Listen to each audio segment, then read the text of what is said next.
Donc acquise au parti ENA. Mettez en début de journal, le voici, il est là, Robert Pattinson est notre invité. Bonsoir Robert. Bonsoir. Alors bien sûr on va parler de la raison de votre venue, la sortie le 16 novembre prochain du volet 4 de Twilight, Révélation. Mais d'abord parlons de vous et de vos fans. Vous les avez rencontrés à Paris ce week-end et nous y étions. Et le moins que l'on puisse dire, c'était que c'était plutôt la folie. Regardez, un reportage signé Katia Carvous, Gilles Grand, Yael Goujon et Véronique Roy. Des cris de bonheur à vous percer les tympans. On nous avait prévenu quand Robert Pattinson rencontre ses fans, c'est toujours la même folie. Et ça fait 3 ans que ça dure à Paris comme partout dans le monde, de Los Angeles à Londres en passant par New York.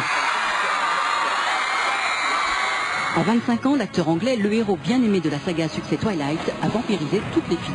La nuit dernière, je suis la plus belle de toute mon existence. Il est beau, c'est un super acteur, il joue super bien. Il me fait craquer, Jérôme. Je sais pas, il faut sourire.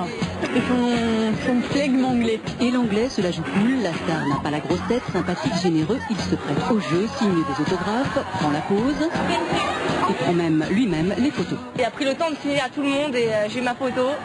Et donc voilà, on est super heureux, vraiment. Heureuse et pas jalouse, le cœur du beau gosse ne serait plus à prendre. Robert Pattinson serait amoureux dans la vie comme à l'écran de Kristen Stewart. Je t'aimerai. Je t'aimerai. Tant que nous vivrons, toi et moi. Oh, c'est grave. Moi, je suis contente aussi. Il est heureux. On a des courage, il a 2 ans. Ouais. Même s'il serait gay, je l'aimerais quand même. S'il serait gay, je l'aimerais quand même. Et elles l'aimeront sans doute tout autant leur vampire dans le 4e Twilight. Romance et fantastique sont encore au rendez-vous. Les fans, c'est sûr, en seront mordus.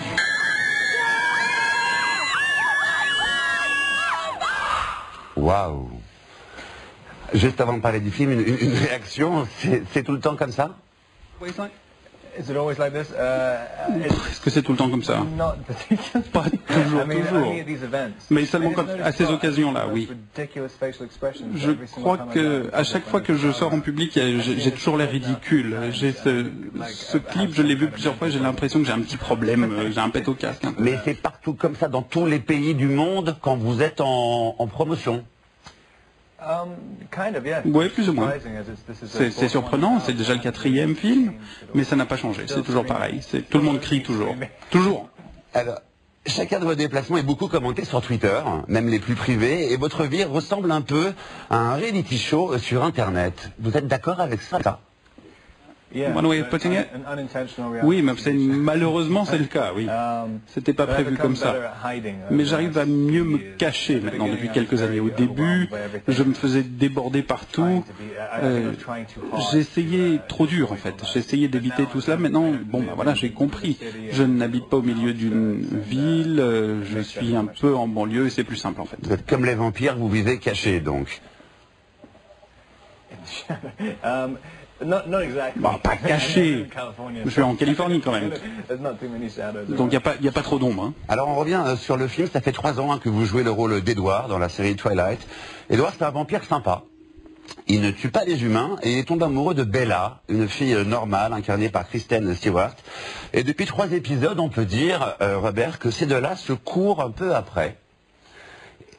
Et là, ils vont enfin se marier, faire l'amour, faire un bébé. On peut dire que Edward, il met du temps à faire les choses, mais quand il y va à fond. Oui, il ne va pas trop vite, effectivement. Dans le premier épisode, c'est vrai, il a peur de faire l'amour. Enfin, ils y arrivent cette fois-ci. Et quand ça arrive, ça a des conséquences effrayantes. Et ça crée un enfant diabolique. Donc c'est assez amusant. Mais bon, ça ne veut pas dire que les jeunes ne veuillent pas faire l'amour, hein, pour autant. Est-ce que ça vous a donné envie de vous marier, cette scène de mariage?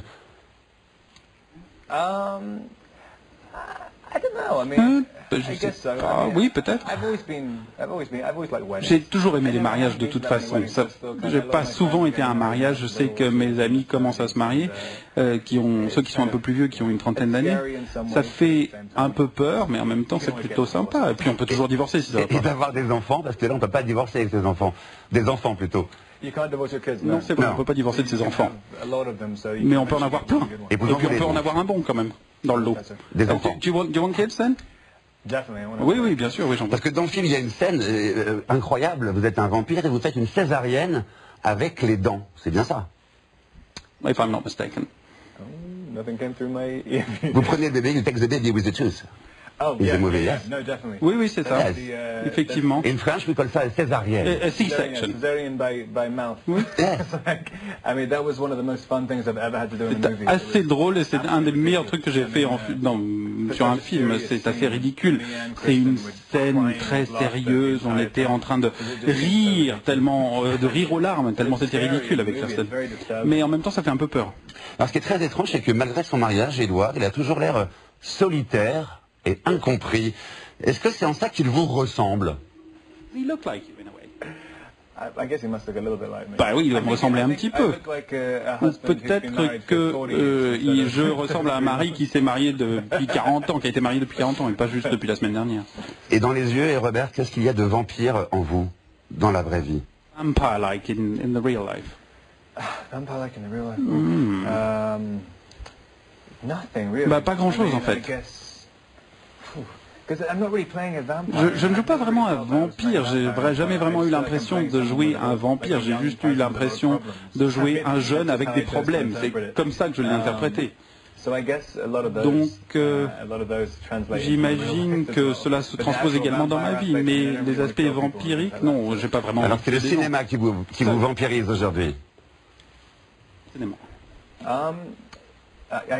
Oui, j'espère, d'une certaine façon. C'est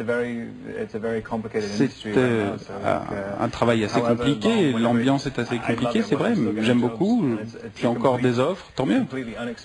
C'est un peu inattendu, c'est vrai, et voilà, je ne m'attendais pas à ça, mais c'est ce qui est en train de se passer. Alors après presque 4 ans de Twilight, c'est donc fini, et pour vous, hein, vous allez devoir arrêter d'avoir 17 ans.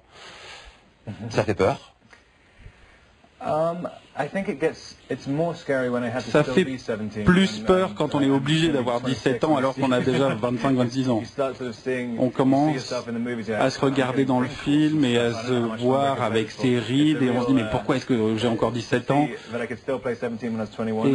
jouer 17 ans alors qu'on avait 21 ans, bon d'accord, mais à l'âge que j'ai, non, ça devient compliqué quand même. C'est la fin de ma jeunesse. C'est la fin de votre adolescence. Est-ce que c'est un film qui vous a rendu adulte? Oui. Oui, bizarrement d'ailleurs. J'aurais voulu pouvoir faire plus de choses sans être sous les projecteurs dans ma jeunesse, mais en même temps, j'ai fait des choses que personne n'a fait, ou presque personne dans ma génération. Ma vie a été vraiment exceptionnelle jusqu'à présent. Une dernière question pour finir. Est-ce que c'est vrai que vous aimez Michel Houellebecq? Oui, oui, oui, bien sûr. J'étais supposé le rencontrer la dernière fois que j'étais à Paris. J'ai pas réussi à le voir, mais oui, oui, c'est un de mes auteurs préférés. Merci beaucoup, Robert. Merci beaucoup. Je rappelle que Révélation, ça sort le 16 novembre. Longue vie à vous. Une information pour vous. M6 diffusera le premier volet Twilight lundi 14 novembre. Si jamais vous êtes en France, ne ratez pas ça. Et d'ici là, plein de bonnes choses à vous. Merci beaucoup, Robert. Avant de vous quitter, je vous rappelle la principale information de ce journal, ce sauvetage miraculeux.